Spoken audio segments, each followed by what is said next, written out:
Imagine that you are 11 years old. You are seated next to a hospital bed. There is a woman, Irene Oppenheimer. She is in a coma. Your job is to provide mental stimulation and conversation.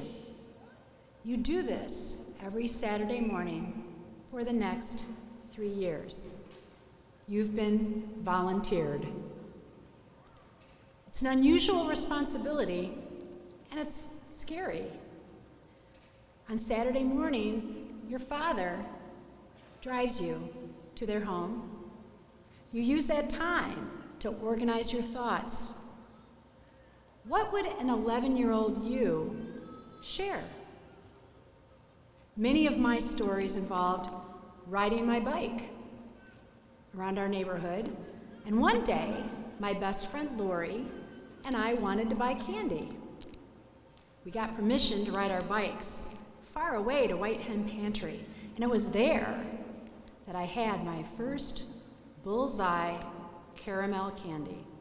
Do you know Bullseyes? Yes? Some.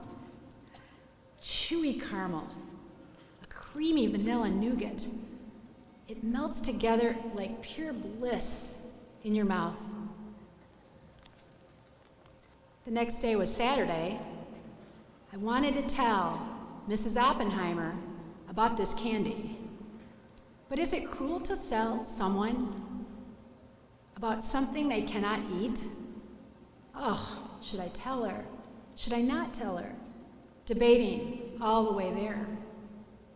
I had been given this job by my grandmother Meinert, who is an in-home health aide, a nurse. Grandmother Meinert cared for Mrs. Oppenheimer and old Mr. Oppenheimer, who lived there in his wheelchair. I want to mention now that my grandmother Meinert was blind, yet worked and supported herself independently. This first and most important job had a significant impact on my outlook. It was tough living, right? Tough living. What deficits I saw. My blind grandmother nursing, an old man in a wheelchair, a woman in a coma, and an 11-year-old me. This is not a popular group that you would want to join. This is not a situation or place that you would think you would go to succeed. But the love and care that I saw was every day. No complaining. Everyone just moved forward as if nothing was wrong and that this was normal. Despite a gap from ideal that even I could see, big deficits in this merry little troop. Now, I run a technology business, and like many people who invent and create, I come with deficits. I'm a woman. I don't think of that as a deficit. But it's true we don't have strong female representation in technology. And it's true that few of us in technology or not go on to found our own companies. Overall, less than 1% of the nation's businesses are over $1 million sized female-owned businesses. Another deficit that you can tell from this story is clearly I lacked some kind of aristocratic background. Now, I don't think about that as a deficit either, because one of the benefits about living in America is that we can have a background that doesn't sound like much and go on and succeed. If you collaborate and work with others in win-win ways, it can move you to overcome perceived or real gaps or deficits. You have achieved so much with your education. So I'm going to ask you now, what is your bullseye? What's important to you? Do you see something as a benefit or as a deficit? And is it really a deficit? What about 11-year-old me? Decades later, I'm with you up on this scary stage. I learned by talking to someone in a coma that I can talk to anyone. I mean, for hours. Gaps and deficits, actions and joy and accomplishments, which will you choose? Our disposition and how we face our world really matters. It's often implied that whatever we're doing isn't enough. Someone else is ahead. Oh, we're falling helplessly behind. But the answer is actually easy, because we move past it. We will, as Ambrosians, develop intellectually, spiritually, ethically, socially, artistically, and physically. We will enrich our lives and the lives of others.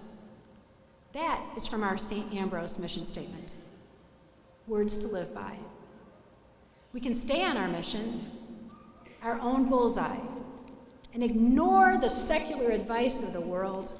Keep moving forward with our actions.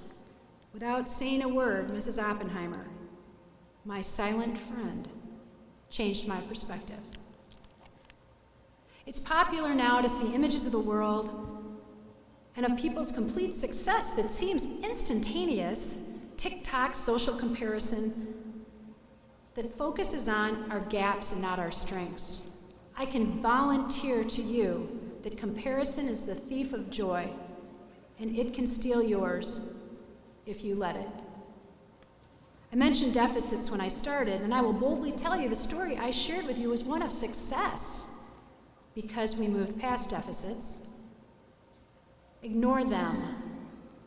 Generate your own joy. Do you know yet your own bullseye? I really like my alumni-owned business sticker. I really wanted this.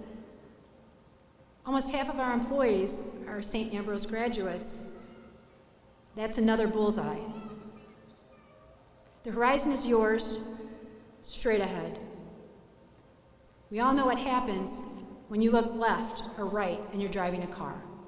You miss the bend in the road and you hit a tree. Darts never look left or right.